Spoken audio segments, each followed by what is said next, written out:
welcome to the RDA budget meeting.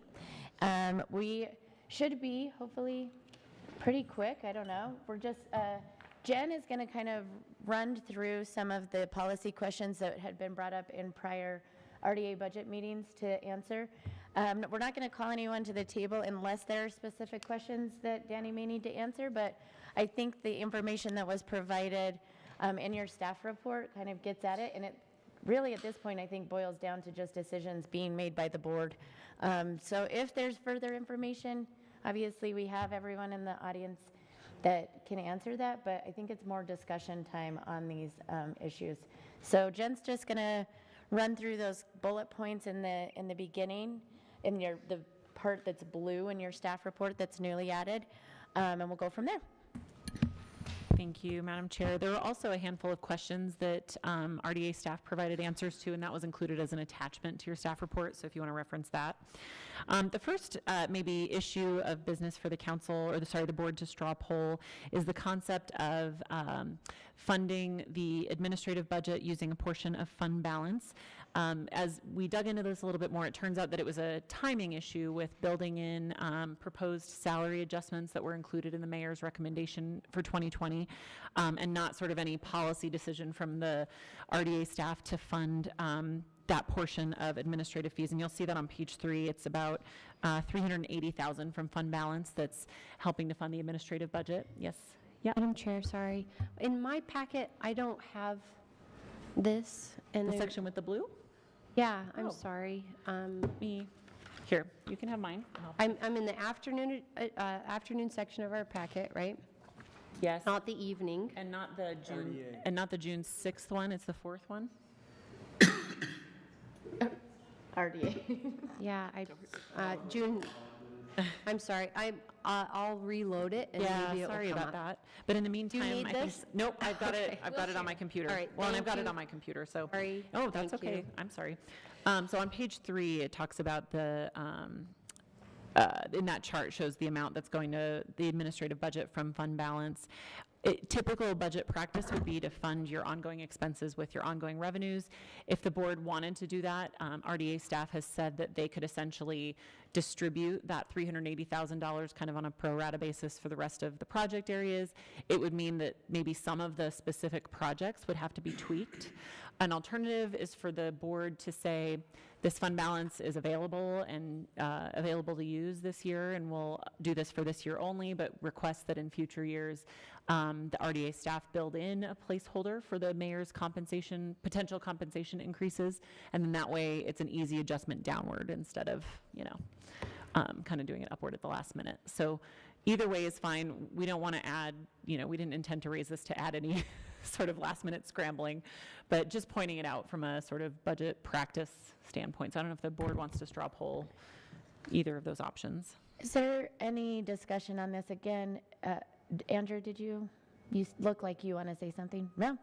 I'm just going to fill the time with some words, so go ahead. Put that on a pillow. I think from a budgeting point of view, it makes more sense not to do a one-time change this year. I think we'd rather proportionally take it out, as painful as that is to each area. I just hate to make those exceptions and then we end up in problems later on.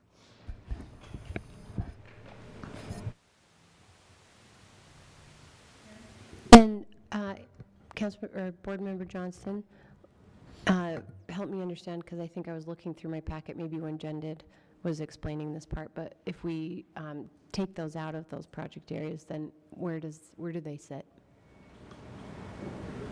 And in the staff report too, it also discusses what impact it would have on those that, if it was spread equally, because we know that some of those project areas don't make any money. I mean, North Temple wasn't making anything until I think this year we're finally at like 70,000 for 1 year. So we're finally up to something. And what the RDA staff indicated the last time we talked to them about this is that they would sort of go through each project area and assess what projects or what allocations were sort of the obvious places to take it from. And I don't know if RDA staff has thoughts. We didn't tell them that they would need to answer this. So what we could do is we could get back with them, and then for next week's budget adoption, we could tell you exactly what those changes would be, but. Danny thought that he was not going to have to come to the table, but to be fair, he just nodded that he could answer this question. So now I'm calling you to the table, Danny. Grab my water. Don't know how long I'll be here. Thank you, Madam Chair. Thank you, Jen. Appreciate the opportunity to speak to this.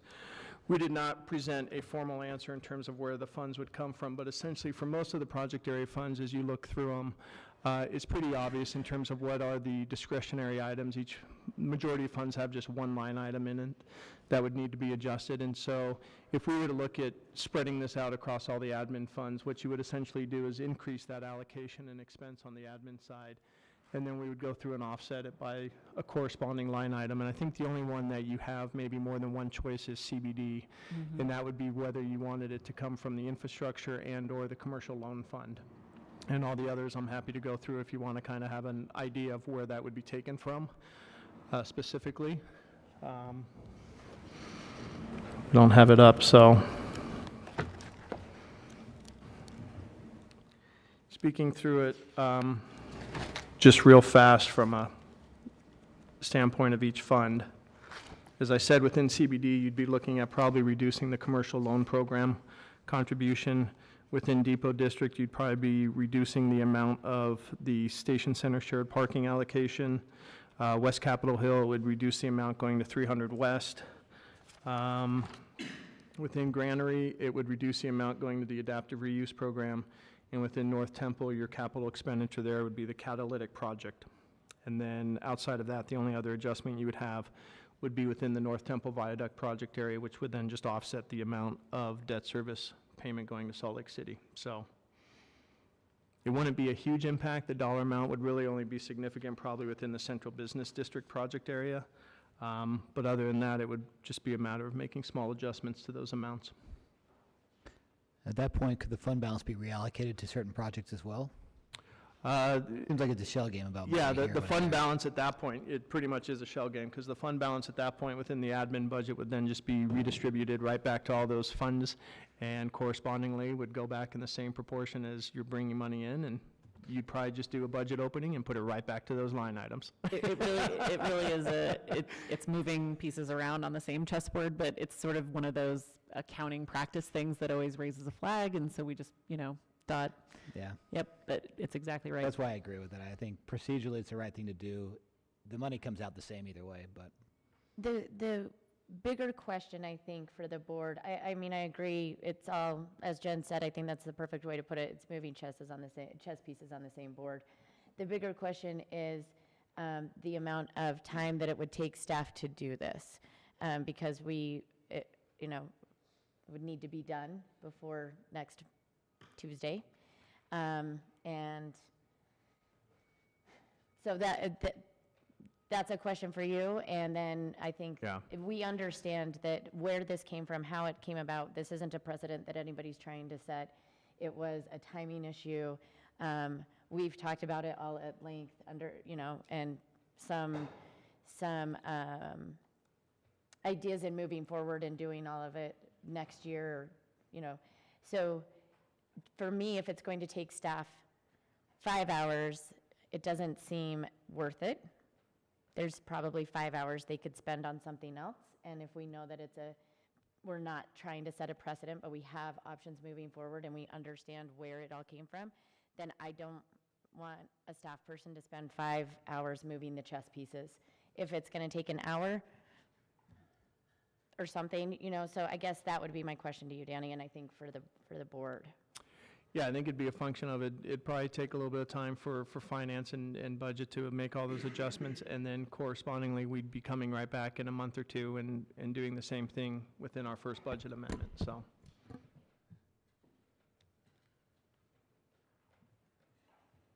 Are there any other thoughts on this?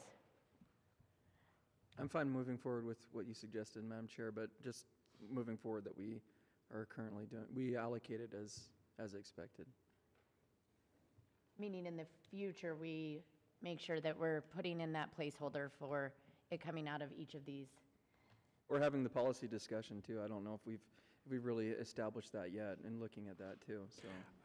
I think moving forward, as we've had conversations with council staff, one of the things obviously that makes the most sense in terms of best practices and policies, including that within just our normal admin budget, just put in that cushion so that we have that ability and we don't have to make these last-minute adjustments. And then I think we as staff have received the message very clear that from a precedent and a policy standpoint, this is not something that the board wishes to do on an ongoing basis. Madam Chair, for the sake of expediency, then I would support that with the understanding going forward, we would do what Danny just said. Okay. So can I get a straw poll on this, that if I'm just going to present the straw poll as I've kind of heard it. If you're in favor of moving forward as it is budgeted right now with the intent that this is not a precedent, this is not how we want to do it in the future, but we're at kind of a deadline and we're moving forward. Does that seem like a decent straw poll? Does anybody have anything to add to that? Yeah, Erin. And that, as the chair, that you'll work to convene that policy discussion for us. Yes. Okay, all those in favor? That's unanimous. Thank you. Thank you. So then the next item was raised during the last board meeting, review of alternatives for funding for new or discretionary projects in the Central Business District, such as the Gallivan Incubator Project or funding for capital expenditures for 100 South. One option is that that could be identified as that similar to the board's process for consideration of all the capital improvements, the board could elect to delay allocating these funds until a more in-depth conversation can be held regarding prioritization.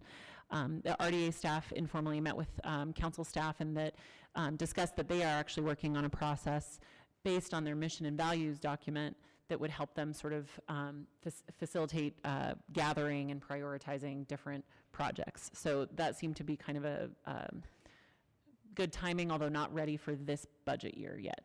So as sort of a middle step, you could delay allocating these funds until you have a more in-depth conversation, or wait until a future policy is developed. So I don't know if. So discussion, board members, around this item?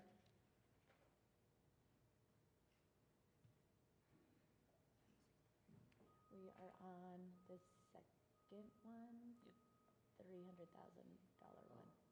Yeah, that one. Okay, does anyone want to give us a straw poll so we know what we're planning on doing with this? What's proposed in the budget is that the $100,000 would be proposed for Gallivan Incubator Project, and that about $300,000, Ben had the exact amount up there just a minute ago, it was like 290-something thousand for infrastructure improvements on First South. And unless the board changes that, that's what would be approved. So, Erin? Madam Chair, I think the incubator project idea is really interesting, and I want to know about the measurables. When are we going to, what are we measuring it against? And I'm worried about this is sort of separate from the budget discussion, but what are we incubating them into when there doesn't seem to be another city space that's big enough to grow into, since we're at capacity for events at our own Washington Square, and Gallivan is proving to be too small for some of the grown events that are leaving Gallivan this year. So I'm worried at the larger vision about where are we growing them into, but Can I respond to that, if I may? So again, if you'll remember, these allocations came out of no good deed goes unpunished, right? That Danny heard some ideas from council members that were thrown out there and said, well, we have some of this discretionary fund. This is what I've heard from board members. Let's do that. A couple of weeks ago, board member Mendenhall brought up that, did we get enough information on this? And that's a really valid question. And the incubator idea just stemmed from some conversations that I had in the past. And to be fair, some policy conversations that I think we still need to have regarding events in our city. So for me, because of some of the concerns you brought up, Erin, the idea of just saying, well, we have this $300,000, and there was also ideas of, well, are there other projects in the CBD area that we haven't thought about, that board members might want more, right? So that's why this idea of just putting it sort of, I'm going to say it, in the lockbox and putting it aside for now and allowing this sort of middle ground where the idea of an incubator, maybe Gallivan doesn't even want it, I don't know, right? It like came out and it was like, this seems like a good idea. So I understand the concern. The idea was, where are we going to put this money? We're going to budget it somewhere.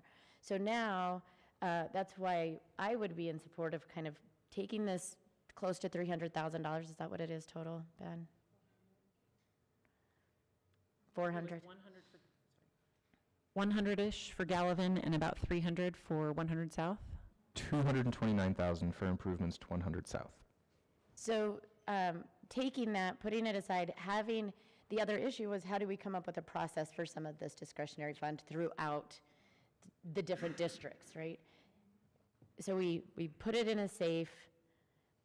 I got sick of saying lockbox. We put it in a safe, and RDA kind of works through their process of that they've already been working through, comes to us with a budget amendment with ideas that we can all discuss at that time. It's a way to know that we're going to put this towards projects in the CBD. We don't know what those projects look like. We need somewhat of a process.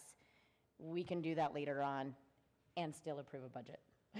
That I think is sort of where I was at with all of this. I appreciate that, and I think that the difference for me is that I like to see the process before I approve the budget, typically. And so the lockbox might work. And just to add, I mean, there's no timing, there's no expiration date on this kind of capital account. Maybe that's another way to put it, lockbox.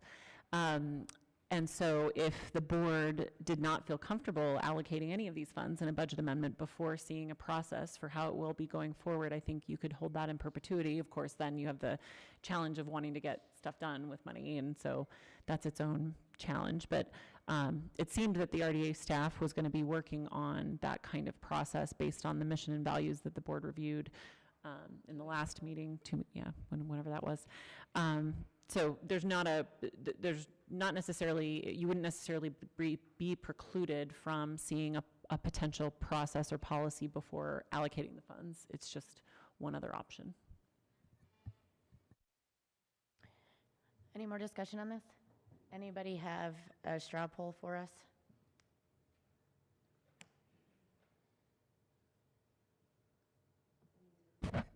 Okay, Yeah. everybody's good with it. Yay. That's what we're gonna do. Can we have a line item in the budget that says lockbox, though? Can we switch that? I don't know if that's Can we a talk to legal finance about that? accounting term. No? So if I just, do you need a straw poll of this one still? No, No, I okay. think we're good All going right. forward. Good. And that was unanimous for the recorder's office if we need that. The next item is allocation to the Housing Trust Fund in the proposed budget. In the fiscal year 2020 proposed budget, there's $250,000 proposed to go to the Salt Lake City Housing Trust Fund managed by the General Fund. Through discussing with the RDA, we discovered that the allocation from fiscal year 19 hasn't been transferred yet, in part because it wasn't built into the revenue budget of the Housing Trust Fund in fiscal year 19. So a little bit of an accounting technicality, but changes what can and can't be accepted in different budgets. Fiscal year 19's budget was put together, I think, before there was a contemplation of the funding our future dollars for housing. And so it's a little bit of a different world now than it was then. And so there was a thought that maybe the board might want to hold off on allocating both these funds and the funds from fiscal year 19 until either the housing working group reviews and recommends options, or an outside review of housing programs in the city. Or the board could just say, you know, in reevaluating these dollars, we'd rather the NOFA be larger, or the loan fund in the CBD, or one of the other housing-related purposes in the RDA. So those are just a couple options. And the total amount of the funding from last year and the proposed fiscal year 20 is $645,000, just so you have an idea. Discussions on this, board?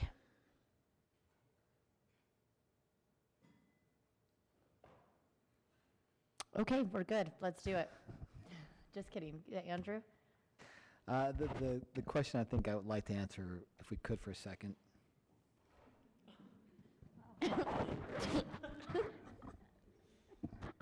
Excuse me.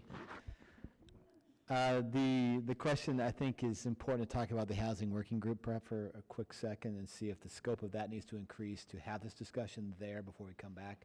I would be in favor of that, but I want to be clear about the scope of that discussion, so it would include it. I think, and I'm just responding based on attending the housing working group, that I don't know that a definite scope has been defined yet, and so I think it could be, as you guys Still are up in members, the it could air, be anything you yes. want it to be, right? So I don't know if anything. But for this body, though, I don't think we need to be clear about if that's part of the scope of that smaller group who's going to recommend to this body. That's why. Yes, Charlie? Thank you, Madam Chair. At some point, I think we ought to have a bigger discussion. I don't think this is the right place, but I think we need to have a bigger discussion about the housing working group and just figure out whether or not that is actually accomplishing what we set out to initially do, because I don't believe that is the case. But not being a member of that group, I would really like to hear from those of you who are on it. But that is something that I would like to do, and so we'll plan on, after the budget is over, that's something that I anticipate. On the council side, we'll have more discussion about. Let me ask you a question on that. Does the allocation or not allocating the funds right now, for you personally, is that in relation to the housing working group, or would you be, where are you in allocating or keeping this money? Do you want to know what's going on in the housing working group first, or move forward with this first? I think I would be uncomfortable at this point moving money out of the RDA, and so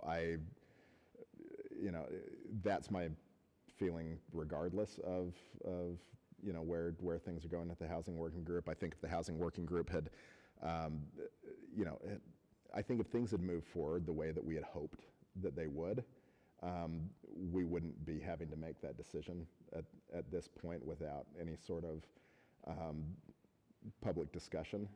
So I think, let's have the public discussion. So at this point, no, I'm not comfortable moving any money away from RDA. Okay. Is there other discussion on this? I agree, Madam Chair. In addition to this, I think we need to have a larger discussion in regards to housing. There's just too many things coming online.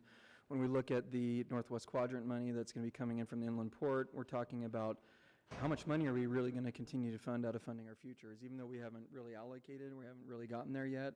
But I'm extremely nervous that we're not going to be ready for those funds to come in from the Northwest Quadrant. We won't have a plan prepared. That money's going to the RDA. RDA is going to be doing huge amounts of housing. Is there a reason that we should be putting that fund and mingling funds? Is there a reason why we're doing 2 or 3 different types of policies through different departments to make sure that this is funded correctly? So for me, it's a much bigger picture for us to come together with the housing money, Funding Our Futures, as well as the RDA money coming from the Northwest Quadrant. I mean, I agree with you. And one proposal, so we're sort of skipping around a little bit, but they are also all tied together. One thing that I've been thinking about, and maybe I've talked to a couple of you about, is the idea of having an outside firm come in and look at what we're doing for housing, what the best practices are, what's our housing stock, how can we be effective? Because I 100% agree with you, James. We're going to have that 10% from the Northwest Quad. We have this Funding Our Future money. Are we effectively using it? And should we not, I don't like the word audit, and I don't like the word study. I don't know what it is. Shouldn't we take a better look at it? And so I'd be proposing in this budget to look at a way to fund an outside firm to come in and do that look, whatever we want to call it. I think that might come out of a council issue, not out of an RDA, but I would want them to look at both sides, everything, all I mean, of the coming whole from picture. an RDA board member, I love this idea, because as an RDA board member, there's going to be huge money coming to us that we need to allocate, right? So it is, all the different hats that we wear, it makes a huge impact on it.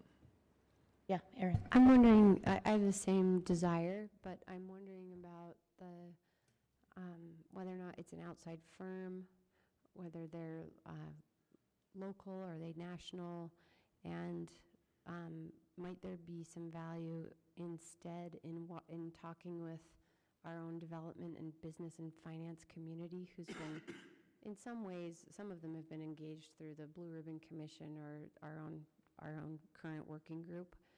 But I've heard a lot of narratives from this community about potential misses, that, we meant to do this, but we ended up, not being able to actually do that, or we maybe invested X when we could have invested Y and received the same thing.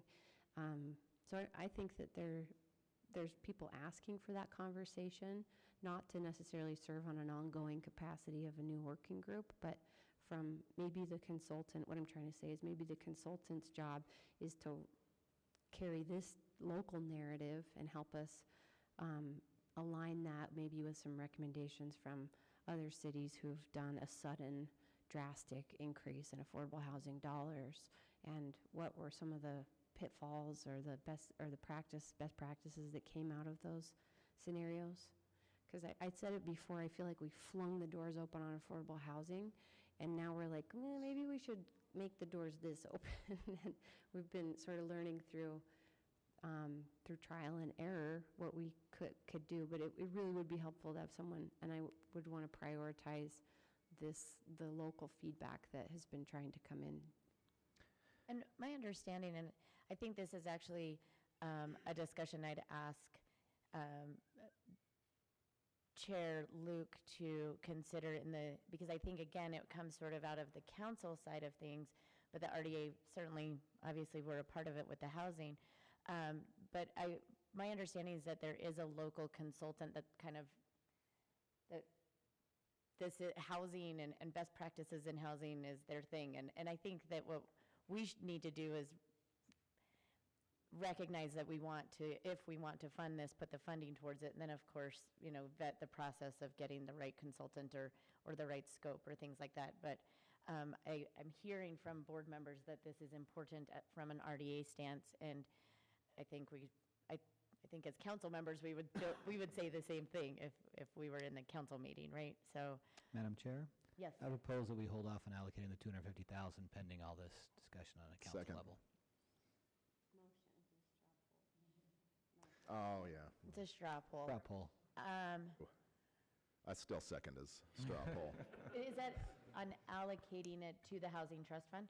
James Rogers says yes, not allocating it yet. Okay. All in favor of that? Thumbs up or thumbs down? And that's unanimous as well. Okay. Madam Chair, to your Yes. point earlier about whether the council would discuss this, we definitely will be. Housing is a very, very big issue in our city right now. That said, it's not a traditional core municipal function. This is something that typically cities, our city has not done that. That doesn't mean that we shouldn't. It doesn't mean that we won't in the future. But understanding that any money that we put towards housing is going to have to come from something else, and the fact that we're not putting money into core municipal services is something that does warrant discussion. I'm not saying I'm opposed to putting money into housing, but I do think we need to have that discussion. We need to be fully honest about what that cost is going to be to other traditional municipal projects, whether it's parks, whether it's streets, sidewalks, public safety, things like that. So we do need to have a broader discussion, but I think at this point, until that discussion has been had, not moving money from the RDA was the right move. So thank you all. Thank you. So I'm going to jump on in, but based on that, the next item is the budget amendment, which is the $395,000, which is similar to the $250 that we just discussed. It was never given over to hand, and it's just sat there for a year. We allocated it last year, so what we would need to do is in next week's budget amendment, it would be that we recapture that for the RDA to put in the fund balance. Right. And then we can allocate it when we decide to allocate it. So I don't know if there's discussion on that, or if we can have a straw poll on if people are in favor of recapturing that, and we can add that to budget amendment number 5 next week. So, Madam Chair, just to state out loud, in the report it says that it was never transferred, there's no agreement, and the Housing Trust Fund has not built it into their proposed budget this year, so there's nothing that we're missing by not doing that. Is that correct? That's correct. Right. I mean, it wasn't built into their budget, so it's not being removed from their budget. It's 'Kay. the accounting step to receive the funds from the RDA was never built into the budget, and then it wasn't built into the budget this year, so it's 'Kay. I recognizing look at that. it as like money that's been in limbo. Yeah. And Little now bit. we're just,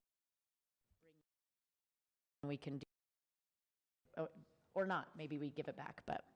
So can I have a straw poll of those that are in favor of adding that to Budget Amendment 5? Madam Chair, I would ask for a straw poll that we recapture the $395,573 to the Housing Trust Fund and hold it pending our budget discussion on June 11th.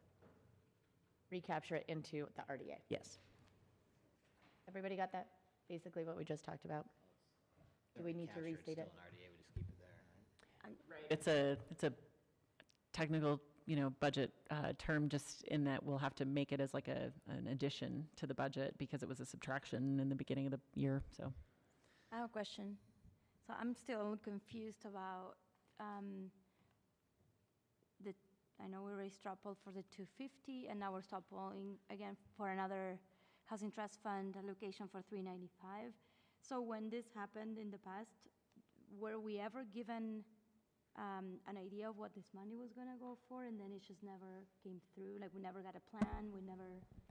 I think this, and sorry, if I can just respond, based on what I know, and I'll defer to the administration if there's any other perspectives on how this happened, but both last year's allocation, fiscal year 19 and fiscal year 20, happened as the Funding Our Future allocations were being considered. And so I think housing and neighborhood development was rightly focused on the Funding Our Future discussions and not as focused on the little bits of, funding here and there that was coming from the RDA, because that was such a trickle of funding, not this huge potential source of funding. And so I think it was complete oversight, just kind of which happens in a $2 billion budget sometimes, that there's an accounting step that's, missed here and there, to not include it last year. And then because it wasn't included last year, typically we build the next year's budget on the previous year's budget. And so I think that's how it was perpetuated this year. Housing and Neighborhood Development did give us a report on their activities from last year, but those activities didn't include this funding because it wasn't built into their budget. So I hope that answers your question. I don't think it was any intentional, ignoring of funding. It was just accounting steps. And again, with a $2 billion budget, sometimes, the one side processes it, but the other side doesn't. So we try to check for that more often. Is that okay? Any other discussion on this? So all those in favor of adding this to the Budget Amendment number 5 to recapture, thumbs up or thumbs down? Thumbs up if you're in favor, I mean. If you're not in favor. Okay. I'm just a little confused about it, so I'm just gonna... Okay. So that's 6 votes yay and 1 nay. I mean, it's not really a motion, but So. And that's it. So from a logistics perspective, we'll prepare a motion sheet and a key changes sheet reflecting the council and the board's direction, and then come to you next week where you'll consider adopting the annual budget in the 7 o'clock meeting. The budget amendment will be considered in your sort of normal RDA time earlier in the afternoon. So you're just going to do a lot of adopting next week. So get ready. Sounds good. I think that, you know what I did miss something on the agenda. I need to get an approval of the minutes, please. So moved, Madam Chair. I have a motion by Board Member Luke and a second by Board Member Wharton. All those in favor? Aye. Any opposed? Those minutes are approved. Let's see. Any reports from the Executive Director? We'll note that there is nobody at the table for the Executive Director. So is there any report or announcements Madam from Chair, RDA staff? Yes. I will say I did receive a text from David Litvak that he is in West Jordan on jury duty. Oh, And fun. That's why he is not going to be here. He did indicate that he thought someone from the administration would be, but just to let everyone know, David did. let me Thank know. you. I appreciate that. Thank you. And is there a report from us? I don't have one. Do you have one? Nope. Okay. And we don't have a consent agenda. We are good to go, kids. So Madam- that's the end of our RDA meeting. Madam Mr. Chair, Chair, let's we're done. take, there's an issue that just came up that we need to, I need to address quickly. So let's plan on 2 o'clock. 2 o'clock. And that gives the recorder the time to change everything over. Okay, thank you. 2 o'clock. 2 o'clock, Mr. Rogers.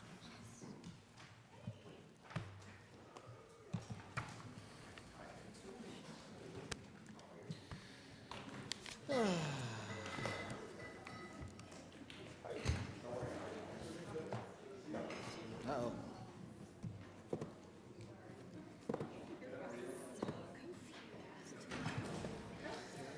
This is money that never got moved, where it's supposed to get moved, so now we're deciding not to move it. Does that make sense?